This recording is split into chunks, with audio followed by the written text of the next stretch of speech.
featuring tonight lives in Lawrence, is a professor up at KU, and he's just helped put out the Blue Island Review. Does a lot of really fantastic things around town. So please, thank you for being here, and I would like you to put your hands together for Nikki Caesar.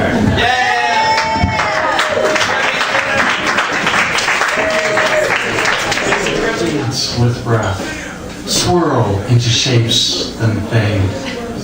They are your color, doctor, your shade and language. Any motion, any penetration, no matter how slight, can disturb them, send those curves and singularities rippling through the topsoil to rest in sterile beds. It would seem an innocent waltz, doctor, how your words, those flirtatious vapors, intimidate and insinuate themselves into our skins, but I see clearly, sometimes clearly, doctor, how much deceived you are by the dialectic of you there and me here. You seem to think that thinking about feeling is the same thing. But it isn't, goddammit. It isn't. Excuse me, it is thinking. Your talking is scent, not scalpel, nor jagged edge, broken bones, bruises, talismans, essential oils, fluids, plasma, or awful spasms. It is an unfathomable distance, your language, your glaciers, your considered opinion. And I think, God damn it, doctor, you forced me again. I think my language, my body, my scars are so much saner than yours.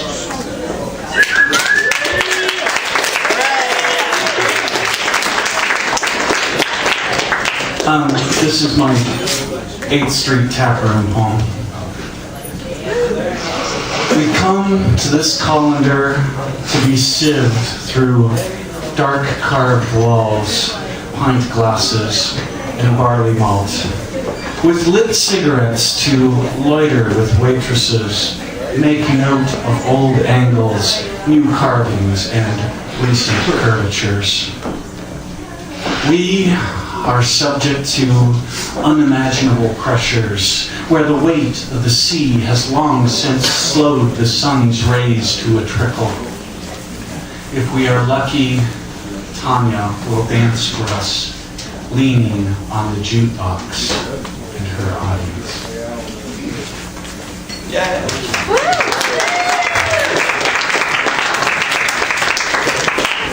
Allison, indelicate. She looks great in bra and panties on those rare occasions when she thinks you're still sleeping. She is wonderfully indelicate, the way her calves flex when she reaches into high cabinets.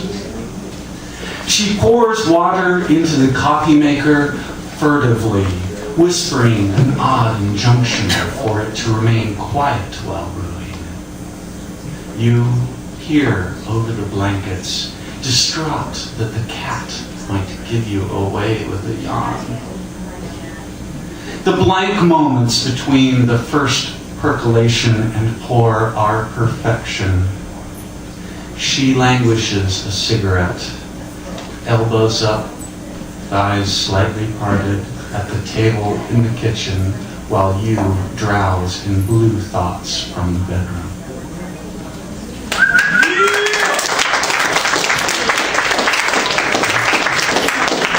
Thank you folks very much. I'm glad you're here, and I'm glad to be somewhat warm because at a BMI of about 17, I don't get along with winter very well. And speaking of winter, this is a winter love poem, for as much as love poems do for us. It's called Wires and Winds. Toe to toe, our legs shake, and our hands have forgotten their business. We have made a smooth transition to raised voices, and it is visible in the way our hips twist, bone and belly mirror dancing, our breath caught in raw and sobbing throats. Your eyes find a new wrinkle in my neck, an old scar, or maybe just something missed by the razor. And I just this moment notice your hair is uneven, strands multiply irrationally, and your lips quiver. We have wandered long enough, it seems. My chest is thinner now, my hands cramped with thoughtless labor. Your arms have weakened from carrying me, and your back is all unhappiness, inflexible. Our legs shiver with the wind, and we are naked, our bellies warmed by proximity, our ears burning, chapped, and swollen.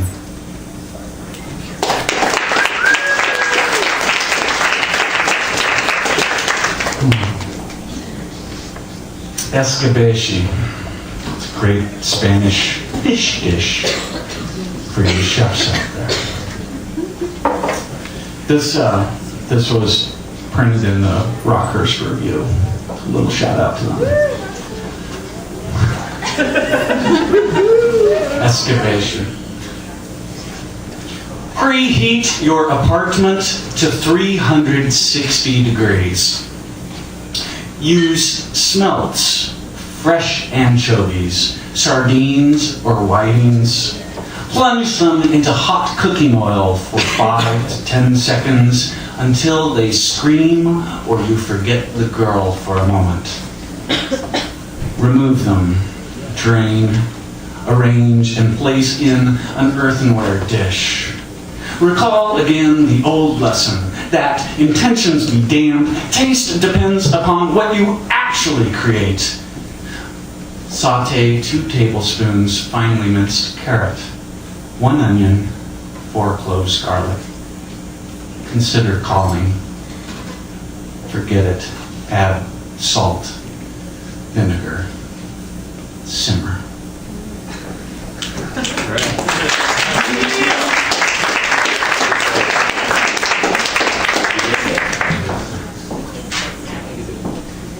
Soaked into cushions, we lay beneath clocks, engaging final moments. When your thighs and mine smutch together, and our toes usher in denouement, I am still stirred. Desire is criminal. That I would want to possess you with your every breath when we are locked together is an offense. I have only 2 hands, 1 mouth, 1 cock, not enough to keep you from dressing eventually. Our bodies grow heavier each hour. Stitch bits of skin into a single shroud. Let your blouse rest on the carpet a moment more. It is nothing without your breasts to fill it. We need convincing, talk ourselves into and out of each other when our bodies want silence, the carpet, the floor.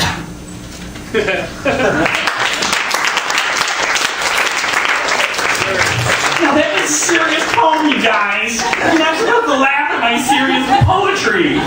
God!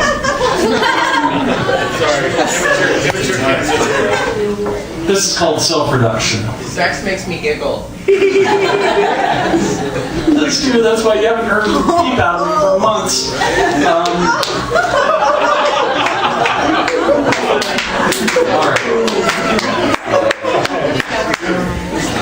This is called self-reduction.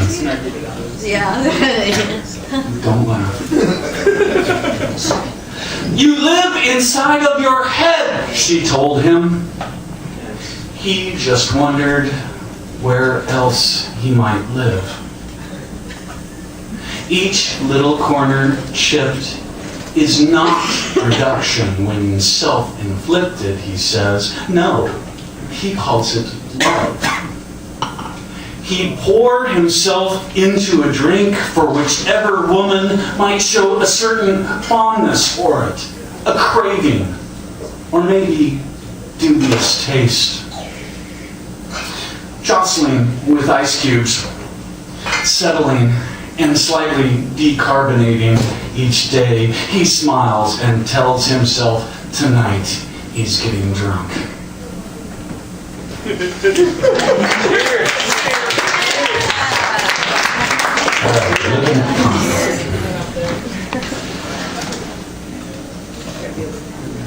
This is called sacrilege. I'm a very religious person. Liar. No, it's her.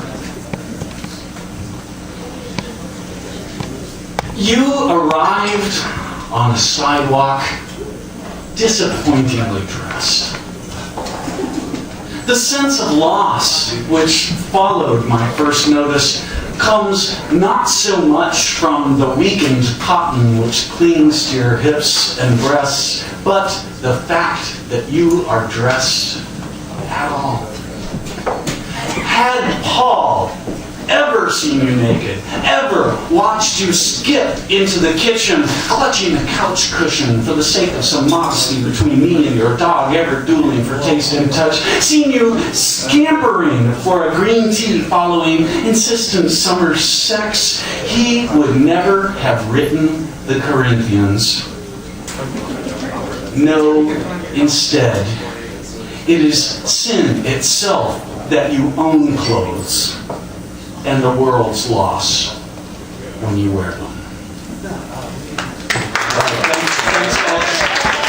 Thanks. It's been great reading for you. You've been fabulous, and you're all very sexy people. And I'll just look forward to listening to you soon. Bye.